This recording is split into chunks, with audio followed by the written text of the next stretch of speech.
Hello, ladies and gentlemen from around the world. Welcome to another edition of the Global Talkative Series. This is a platform where we come to learn from one another, and it's such an opportunity that we're blessed to see a new day. And on this show, we are blessed to have guests from across the world. Who are doing amazing things, and then they will be sharing their wisdom with all of our audience across the world. Today, we have a special guest in the house, someone that some of you might know and some of you might not know. But like we do it on this show, I will read you a brief bio about him. But before going to read about his bio, he is no other person than Mr. Sheun Ogushola, Regional Vice President, Private Banking, RBC. And for those who are not in Canada, RBC is Royal Bank of Canada. He is the Regional Vice President, Private Banking, by the name of Mr. Sheun Ogushola. Good evening, sir. How are you doing today? I am well. Good evening, and thanks for having me. So I'm just going to invite Mr. Sheun now to come in. By the way, we are streaming live on Facebook, on YouTube, and Instagram all at the same time, so as to cater to the needs of all of our viewers from around the world. Thank you, and Nulekan, for joining us. Thank you, Nelson, for joining us. Thank you for those who are joining us on Instagram and YouTube. And thank you. We appreciate you. Dayo Ademo, thank you for joining us. We appreciate you. Okay, there is Mr. Sheun for all our viewers across the world. So, do you want to say hello to our audience around the world, sir? Yes, hello everyone. It's good to have you on the show. My name is Shimo Gushala, just like Mr. Jai mentioned. And currently, I happen to be with Royal Bank of Canada in the capacity as the Regional Vice President, Managing Private Bank in Alberta and Territory. So, good to have you join us. We're looking forward to a great chat and conversation. Okay, our audience, we appreciate you, Kelly. Well, thank you, Dr. Yinka Marcos. Thank you for joining. We appreciate you also. Like we did on this show, I'm going to read a brief bio about our guest today, and then you have the opportunity to know him a little bit, and then prepare your questions. If you have any question for him, you can post it on Instagram or YouTube or Facebook, and Mr. Shin will have the opportunity to answer your question. So I'll read a brief bio about him now. As Regional Vice President for Alberta and Territories, Sheun Ogushola leads a team of private bankers who provide customized advice and holistic wealth management solutions to high net worth clients, their families, and their businesses. Prior to joining RBC, Ogushola owned its leadership and sales management capabilities with roles at another financial institution and internationally with Virgin Atlantic Airways and Mobile. Ogushola joined RBC as a healthcare president, professional senior account manager, and 2 years ago was appointed vice president, healthcare professionals leading the Alberta and Territories team. Ogushola has a proven track record of success, consistently coaching his teams in delivering a differentiated client experience. Over the past few years, Ogushola has volunteered with Calgary Women's Shelter, Yoruba Foundation, African Canadian Golfers Club, and Family Network. Ogushola holds a Bachelor of Science as well as University of Calgary, Asking School of Business, Masters of Business Administration. Thank you very much for coming on this show. And the topic of our discussion today is financial literacy and wealth generation. Uh, this day and age, we have a lot of folks who are a bit not knowledgeable about how to go about their finances or what to do, or some just have money and they spend money. But there's a proper way to do things, and that is why we're here to receive instruction, guidance, share from the word of his experience on what to do and how to go about, the way to work, within our finances. And I have some questions that have been sent in by our audiences, and I'm going to start with the question. So let's start by talking about the journey to such a position of importance in the financial industry. How would you describe your journey? Well, thank you very much for having me. And yeah, the bio you read was kind of interesting. That was I asked my assistant to send it in. I didn't even read what she sent, but that was quite good. I have to give her some kudos there. So the, my journey has been interesting, and there's a lot to learn. There's still a lot to learn, and there's a lot of learnings along the way. I would say it's a combination of many factors. The first thing that I'm going to put out there, and I know this is not a religious program. The first thing I'm going to put out there is that I'm thankful to God, and that there's a reason why I got on that path. Mm, Every day I decide, I see the reason, and I stay in it. mm, I'll tell you that when we get on a path, a career path, it's not just because of us, of our families. mm, We have to see beyond that, mm, because the moment you lose purpose in life, you lose mm. direction. Yeah. And the purpose for your career is beyond you, beyond your family, the bigger calling. Mm, So that has been very interesting, because I believe that there's a divine calling on that path, and there has been many resources that has been very supportive along the way. mm, Starting with my family, my wife, and of course talking about many people that I've met here in Canada. I mm, don't want to underestimate the place of dedication, honesty, the brand, character. mm, It is important. We mm. have to understand that until people know who you are, they have every right to believe what they think about you. So it's Yes. up to you to change that perspective. And Mm, those things I mentioned are quite important. mm. Hopefully that answers your question. Yes, very well. I picked a keyword, honesty, integrity. Those are major points that, got to me, that these are the things we need, as an individual to, in any career you choose, any path you're choosing in life. And that takes me to the next question, which is, what has been your prevailing philosophy and mindset when it comes to wealth generation and financial independence over the years? Well, again, I gotta be careful, because this is not a financial advice, and I cannot give financial advice, because of that is not the way it should be done. Yeah, My recommendation is, for very detailed financial advice, please speak to your financial advisor or go to any yeah. bank and Okay. understand the background. So, with that said, I would say I have met with many people in life, as a result of my career and my position and everything else. Mm, Sometimes the things you think is extremely important in life, and when you think, if I can just get that, mm, everything is going to be all right. mm, And you're dealing with somebody that has that, and mm, everything is not all right for them. mm, And you're wondering, if I spend the next 10 years of my life pursuing this, I'm still going to end up feeling this way. What I'm saying is that it's important to understand what your goal is in life and what you need to get there. My financial path and yours will never be the same. yeah. And that's something that, unfortunately, with our background, we believe you have to get everything you can. Mm, Sometimes when you do that, you end up with misery in life.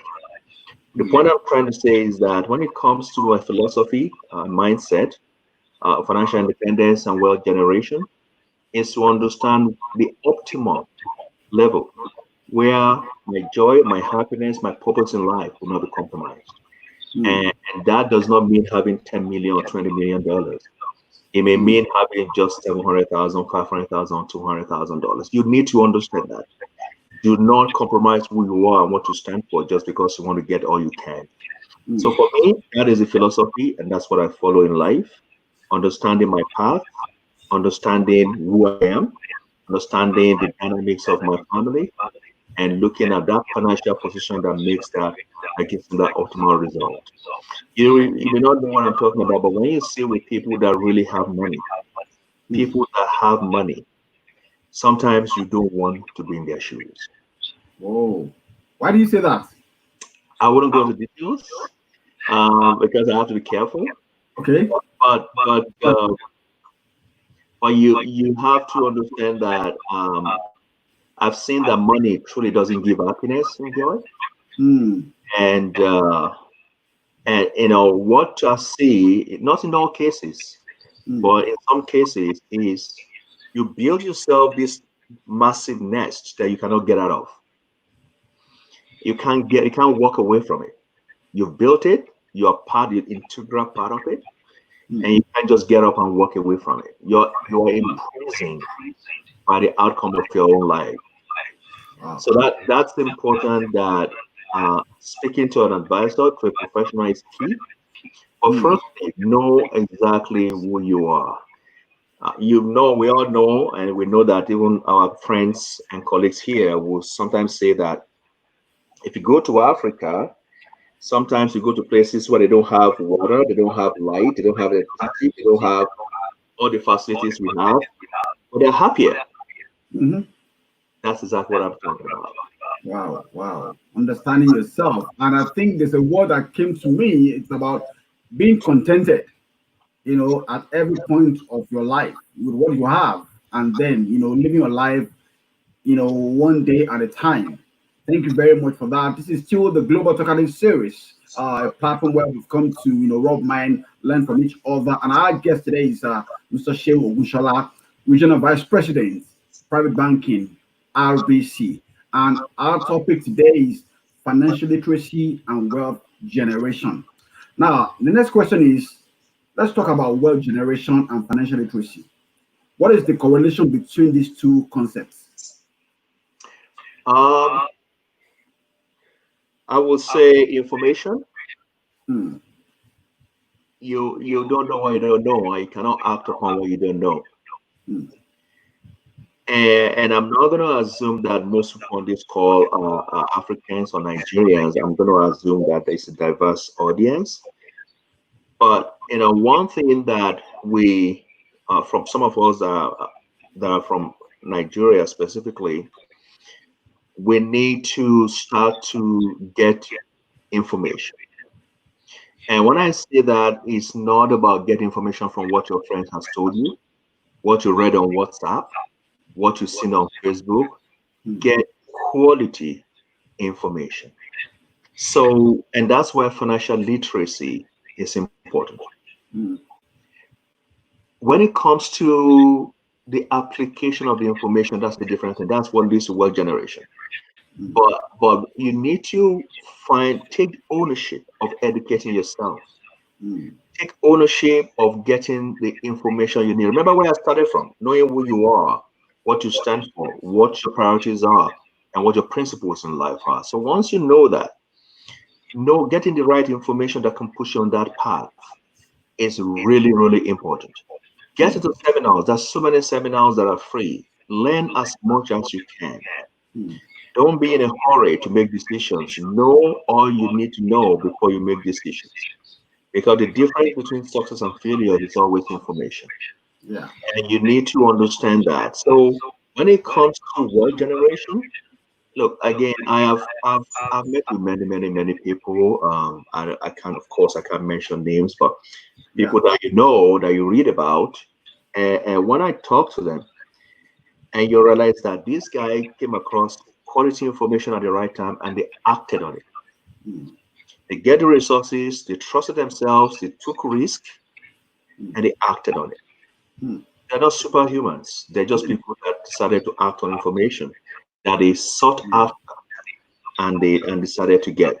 So that is the way I say it. So now when it now comes to how do you break that down into financial literacy? Hmm. Our kids right now, if you have teenagers, how much do they know when it comes to financial process in Hmm. this environment? How much do they know about credit card? How much do they know about saving? How much do they know about wealth generation? Hmm. There are all kind of information that has been developed just for those guys.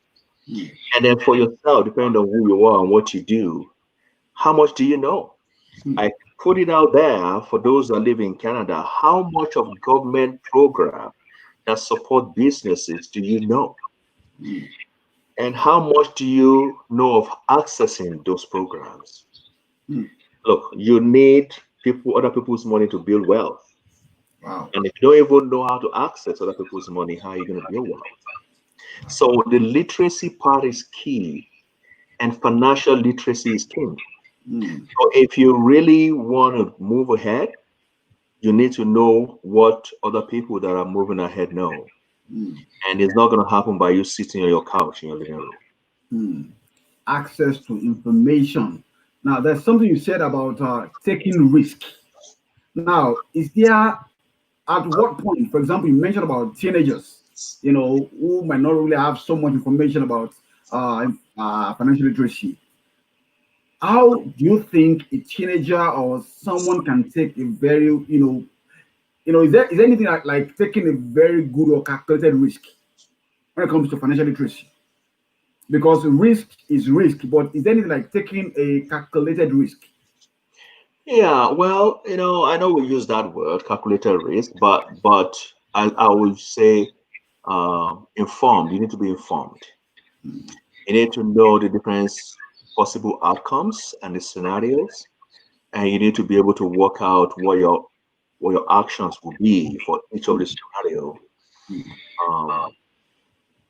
Um, somebody I was talking to somebody one time. He's somebody that's based in Nigeria. He's a good friend. He's a well known individual. And I said, well, what are you doing in Canada? Come back home. We need people like you back home. And I said, well, come back home. You can invest. You can do this. I said, well, let me tell you one thing. I said, we've tried a few things many years back with people in Nigeria. It didn't work out. mm, People, I was disappointed by how people treated us and how those deals ended up. And it says something I will never forget.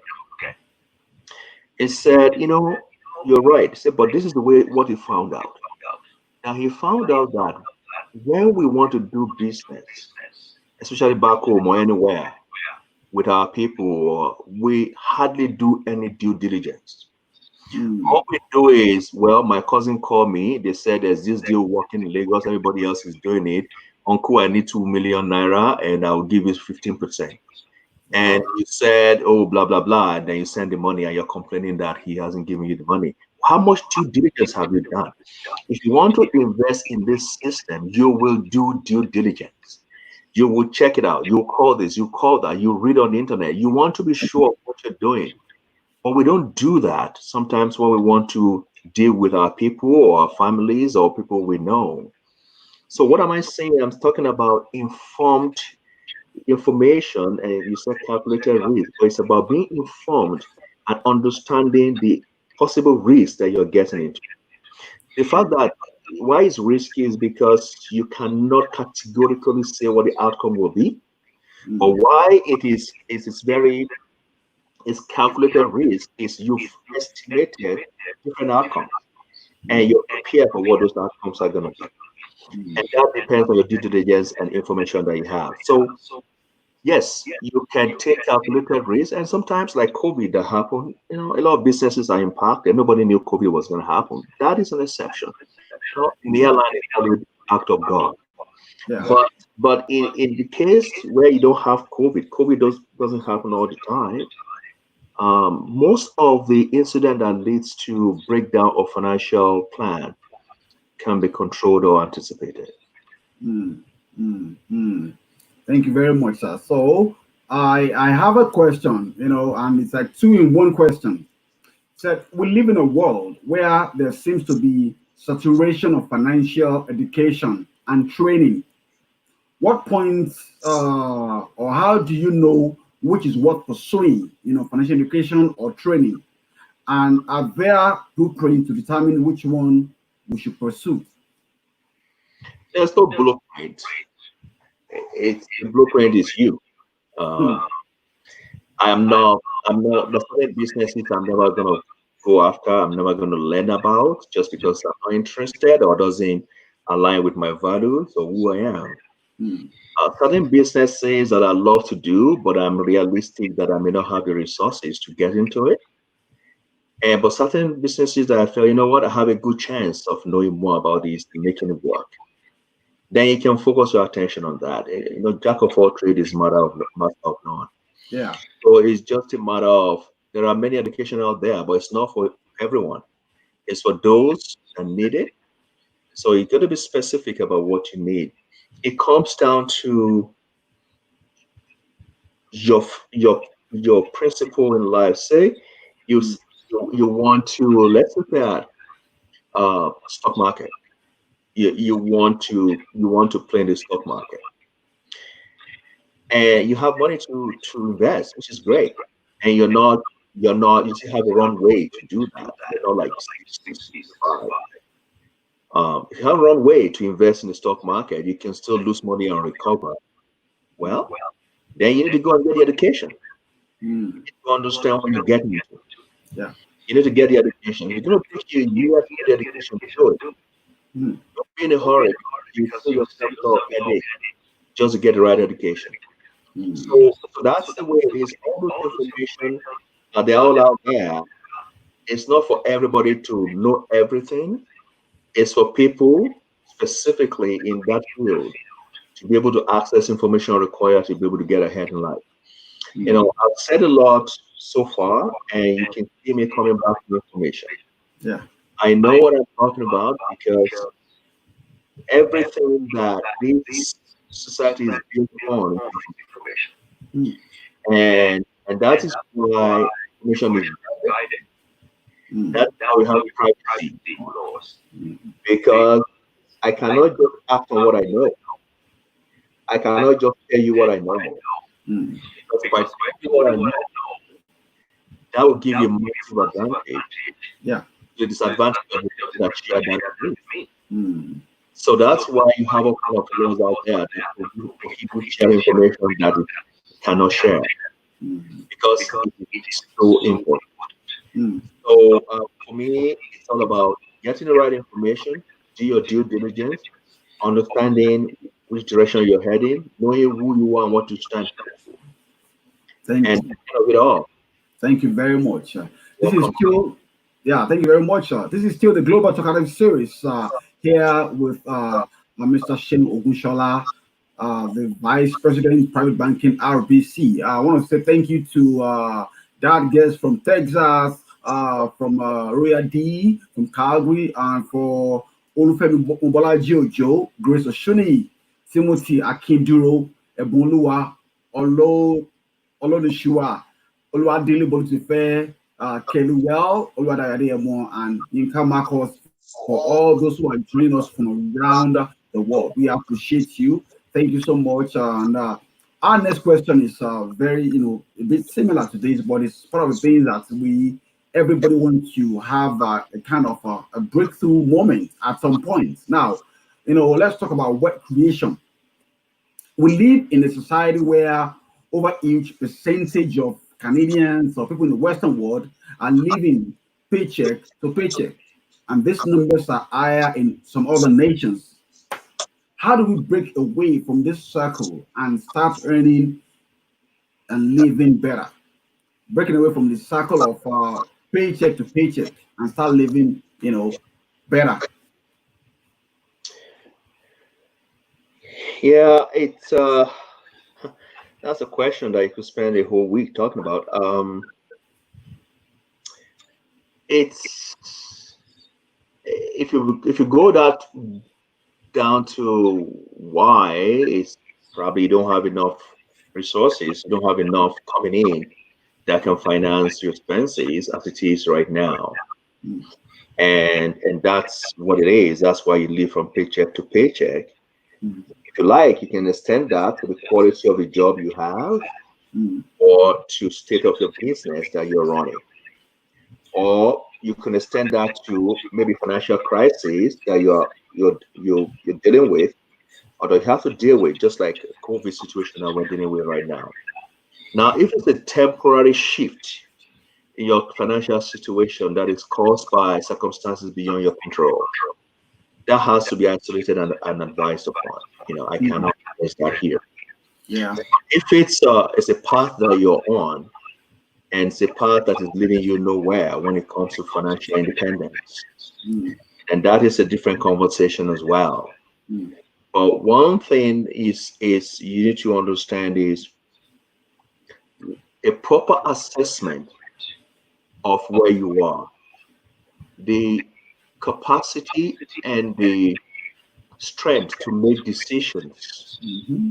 at the right time, to move on, to stop, to pivot or pivot, as we say in Nigeria, is important. Mm. The ability to change jobs, to acquire information you have, and to understand the culture of where you live is important. Mm. Now, without going into what is going on out there with Black Lives Matters and all that, Mm. um, while we know there are problems in the system, Mm. while we know the system is not where we want it to be, and while we know there are biases in the system, not everything can be blamed on that. Yeah. We need to take ownership, Mm. and we need to understand that it is not about how good you are, it's about how good the competition is. Mm. If you're not as good as your competition, but you have a very high um, opinion of yourself, and for that, if for whatever reason you're not selected, you start to think because of this, because of that. Mm. Well, if the other guys are better, way better than you, well, you will never get the opportunity.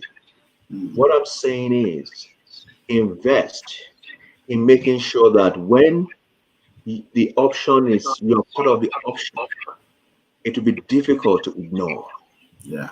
what you represent. Yeah. It will be, if they ignore it, then it's obvious that there's another reason that Mm. is completely unethical. Mm. I know what I'm saying because I interview people at a very high level. I hire VPs, I hire very people at high level, and I know I see the attitude Mm. that sometimes our people bring to the table. Mm. And I see why people don't get along or get ahead Mm. Mm. because you cannot come and with a mind of entitlement Mm. because the person that just left the room is way better than you are. Wow. So how do you make sure that when you land at the table, you are one of the strongest candidates? Mm. If you don't do that, you will never get a better job and you never improve your earnings. Now, Yes. that is what I'm going to say. There's a whole lot of things, but again, I know we have just 1 hour for this program. I won't take too much time. I'm happy to take anything offline, Yeah. but this is something I'm very passionate about. Henry, very passionate.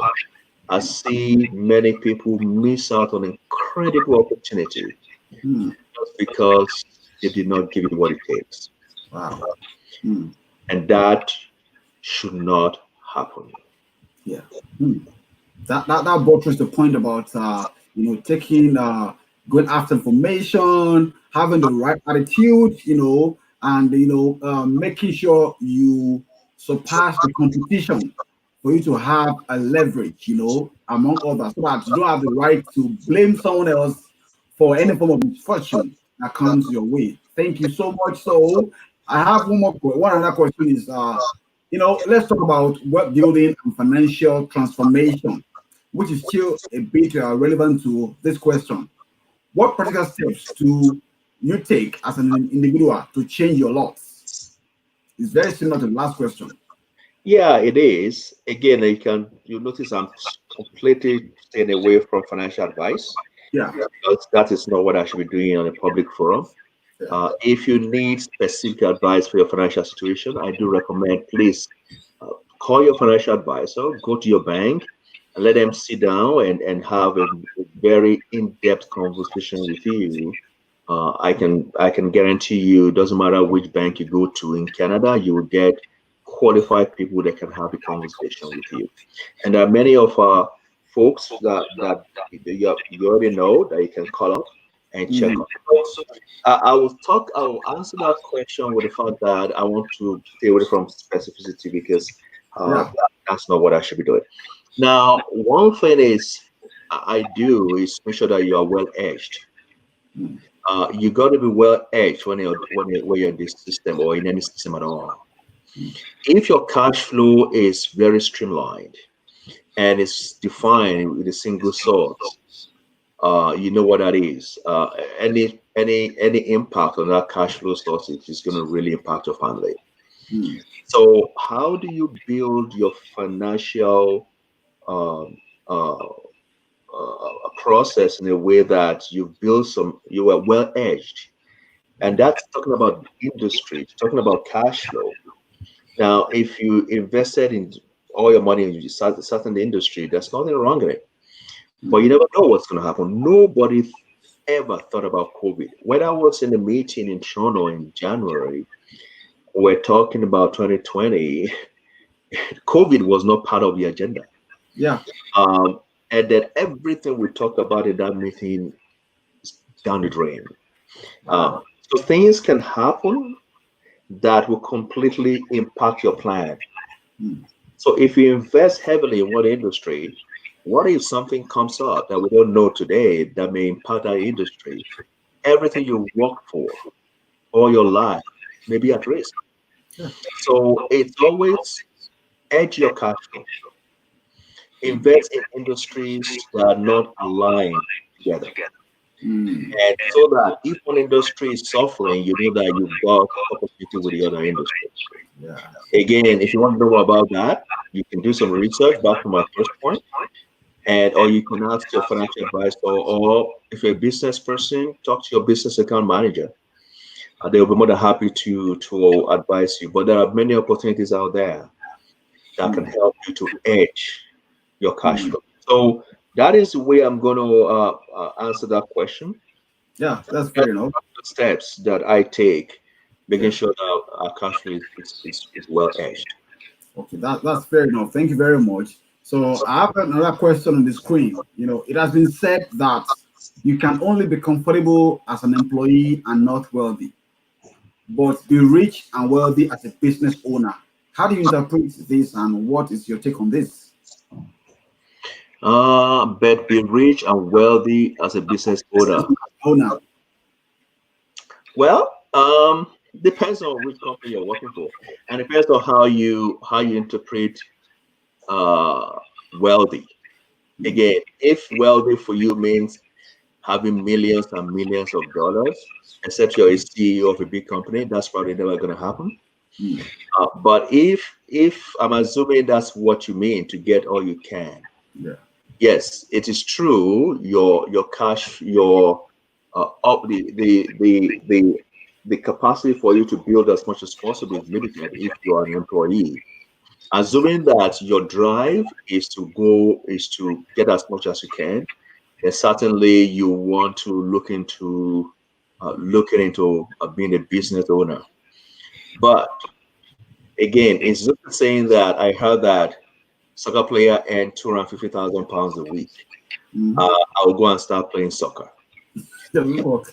That is not the way it works. Yeah. It's not every business that become wealthy. Mm. So it's not everybody that can be a business owner. Mm. Some people are not cut out to be business owners. They Mm. don't have the capacity to withstand risk, shocks, or uncertainties. They don't have the tank to go through it, and their health will suffer for it. Yeah. So some people are not built to be employees. If you are not built to be an employee, you're an entrepreneur, you're going to be frustrated every day that you're an employee. Mm. Yeah. Don't be in a hurry. Take your time and make the decision at the right time. Mm. So, yes, it is true. To get the right business owner, you will build stronger and deeper wealth compared to be an employee, Mm. but that's the price to pay. So, as long as you're ready to pay that price and you know what it is, you will be all right. When people tell me, I want to have control of my time, that's why I want to be a business owner, I just look at them and shake my head. Mm. Um, We Wow. happen to have, my wife happens to be a business owner. We've been doing that for 11 years. I was still, you and I spoke at midnight yesterday. We are Yeah. driving back one of the locations. Hmm. So if anybody thinks that, being a business owner, you have time, you're deceiving yourself. As long as you can give it what it takes, yes, you'll be happier, and then you'll be on a path of generating wealth. There's no guarantee. There are rules. You follow the rules, you're going to be all right. Well, that's to say that the fact that you want to control your time doesn't mean that you're a business person and you have all the free time. In other words, being a businessman actually take more time, more commitment, more dedication to the business. It's like a nanny and a mother. Yeah. A nanny comes in, looks at the kids, check out at 6 a.m. At 6 p.m., she's gone. Hmm. Mother stays with the kid 24 hours of the day from beginning from the birth till when that kids get married. That is a very brilliant example. A nanny and a mother, it's a world of difference. Yeah. Nanny comes and go, but mom, they are there to stay forever. Still talking in terms of the business, starting a business. The question is, what does it take to venture into a business from being an employee? What kind of advice do you have, or what kind of thing can you give us? Like using your wife as a business person over 11 years. How as was she able to transition from probably working and then to a business? Well, that individual that asked that question, I'm going to challenge you and ask you, how many books have you read on that? Okay, that's good. Mm. If it's zero, then you're not committed to that goal at all. Hmm. There are many books out there that are incredible, they're written by incredible individuals, wonderful experiences that will outline every possible outcome for you. And the best part is you can get all these books through Amazon. You don't need to go to a bookstore. You can just buy them and listen to them. Hmm. Incredible books Hmm. that you can read. So, and there's specific books exactly around what you just, the question on the screen. Hmm. How do you transition from being an employee to a business owner? Hmm. Uh, Depending on a lot of factors, Hmm. it's never going to be like riding, uh, uh, let's say, riding uh, a Volkswagen or whatever, and then you want to step into riding a Lexus. It is not going to be an upgrade from day one. Yeah. Um, you will ask yourself, why have I done this? Because there will be a time to plant, and a plant to water, and a plant for that plant to grow. Hmm. And if you're not ready to wait and give it what it takes, you'll be frustrated, you're going to leave. Because somehow a voice will be reminding you of the regular cash flow you used to earn when you were an employee, and that you're so Hmm. stupid to let that guard go, and now you're struggling where you are. You will see a lot of very good books on that. So, what does it take to step out? It takes faith. Hmm. But you got to understand and trust in who you are and what you're doing. You Hmm. got to understand why you're doing it, because you're going to get to a point in which you have to reassure yourself of the why. Hmm. If you don't know the why, people are going to convince you that you are the most stupid person in this world. Hmm. So, understanding the why you're doing it will help you to reassure yourself every day why you've done what you've done. I do encourage people to consider owning their businesses after they have done all the due diligence Hmm. and understand what they are getting into. If you get it right, you will be better off. Hmm. And this economy will be better off. The society will be better off. You're gonna hire people, you're gonna pay taxes. Everybody wins. Hmm. But you've got to get it right. So what does it take to transition? There's a lot it takes, but it starts from you. It starts from understanding who you are, understanding what it takes, getting the knowledge that you need to make a transition, understanding the pitfalls that are ahead of you. And lastly, know the resources that are available. Canada has made available incredible resources for business people. You just need to know so that you can access it. Mm, mm, mm, mm. That is amazing. You have to know why you were stepping out in the first place. It is not just about going after the information. There must be that part of you that yes, I want to do this, and you are sure because business is not it's not there's no guarantee that you start a business you're going to make profits immediately. There's no guarantee like that. You won't get like the book Yeah, that. there's no guarantee. If you look at Trump, he's been bankrupt. If you read people that, yeah, look, don't believe what you see. Don't ever fashion your life or design your life after somebody you see or somebody you know. Mm, This is the way our lives are. Our assets are always it's a balance sheet. For mm, those that know what I'm talking about, is financial statement, you have a balance sheet. mm, Our assets of the balance sheet is always in the public. mm, Liabilities are not. mm, But the liabilities always finance the asset. mm, If you're not ready to give the liability that will give you the asset, mm, don't mm, even think mm, about it. mm. If you begin to structure your life because of the asset of people you can see in the public, by the time you see the liability side of the balance sheet, you probably don't want your life. Mm, mm, So build your life around you and your family. That's it. mm, I mm. tell you, I know what I'm talking about. Yeah, Not all that glitters is to gold. go. Mm, I see the public life and I see the private life.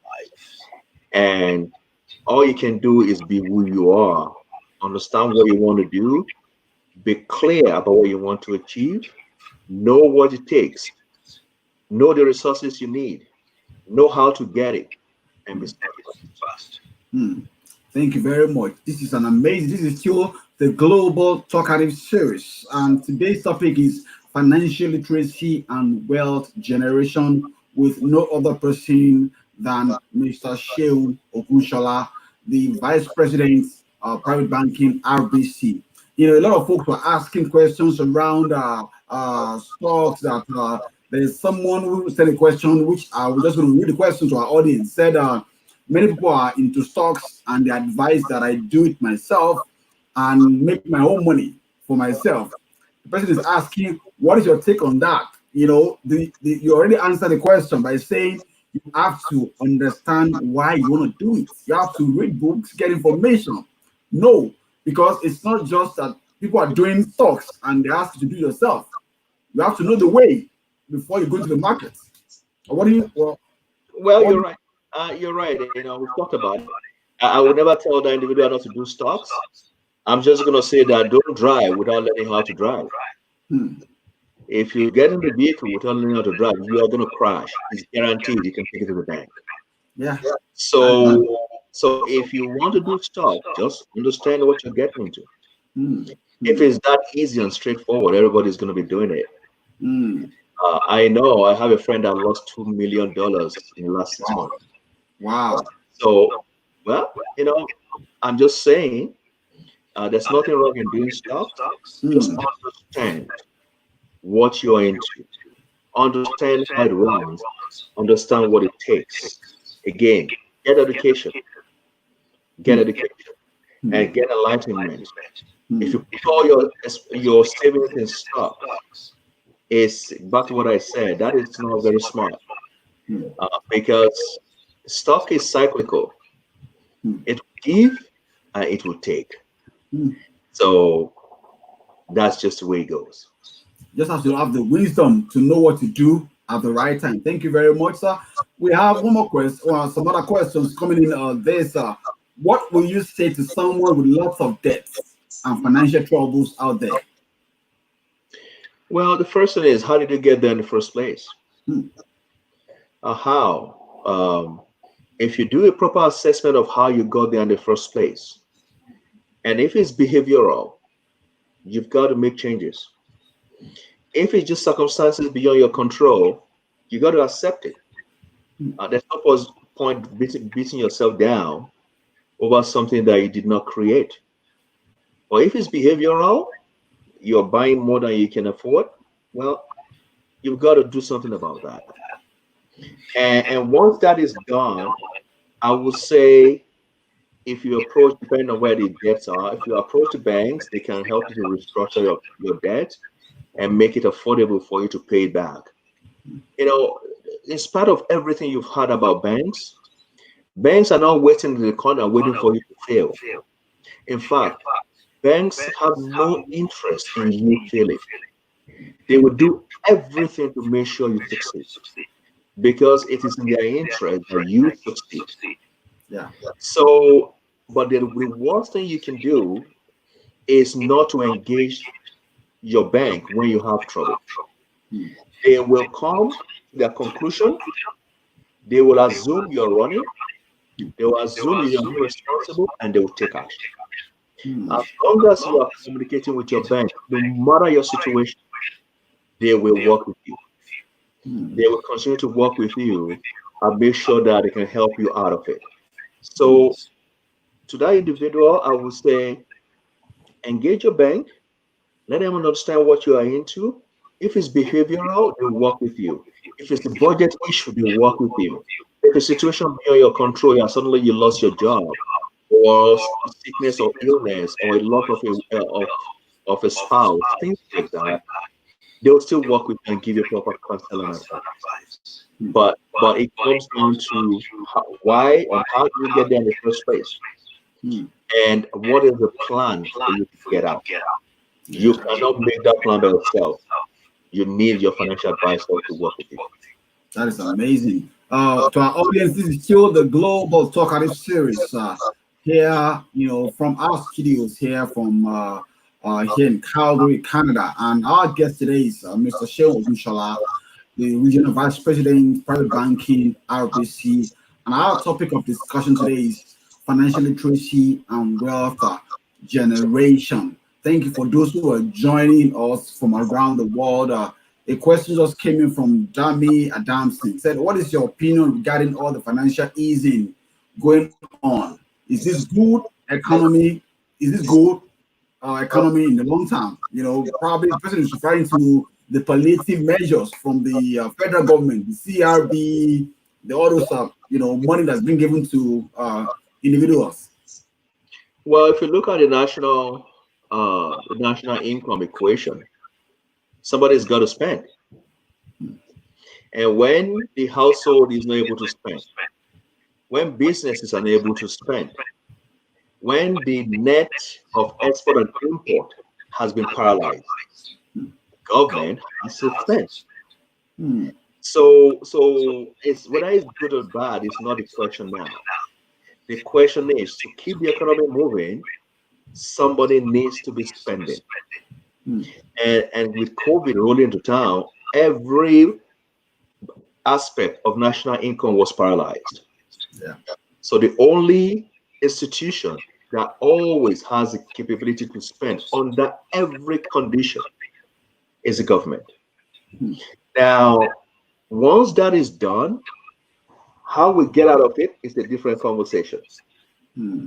But the immediate priority of governments was to make sure that we don't disintegrate the economy. Hmm. And any responsible government anywhere will make that their priority. They will deal with the issues later. Hmm. Of course, there will be debt. We're going to have a lot of debt as a country, and most countries should do that. But again, debt has always been there, even before now. And it's a matter of the financial prudency as a country, which I'm sure the Canadian government is quite good at. Hmm. And they start to walk through it and start to come out of it. Hmm. So if you look at the economics of it all, if you're an economic student, you're going to say that is not right, which is true. But again, what are you going to do? Hmm. People's got to eat. Yeah. It's time for empathy. Hmm. It's not time for economics.